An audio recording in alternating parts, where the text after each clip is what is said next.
மிளகு, ஜீரகம், வெந்தயம், சின்ன வெங்காயம், கருவேப்பிலை, முருங்கைக்காய், கத்திரிக்காய், தக்காளி, கழுவுன கருவோடு, மொச்சக்கொட்டை அவிச்சு வச்சுருக்கோம்.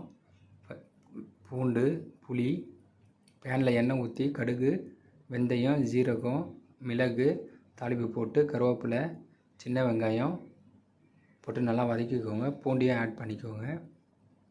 பச்சை மிளகா, முருங்கைக்காய், பெரிய வெங்காயமாக ஆட் பண்ணி நல்லா வதக்கிக்கோங்க. உப்பு போட்டதுக்கப்புறம் கொஞ்சம் கத்திரிக்காய் வதங்கின பிறகு தக்காளி ஆட் பண்ணியிருக்கேன். தக்காளி ஆட் பண்ணிட்டு நம்ம அவிச்சு வச்சுருக்க மொச்சக்கொட்டையும் ஆட் பண்ணி நல்லா ஒரு வதக்கிட்டு கொஞ்சோண்டு மஞ்சத்தூள் ஆட் பண்ணிக்கிறேன். மஞ்சத்தூள் ஆட் பண்ணி நல்லா வதக்கிட்டு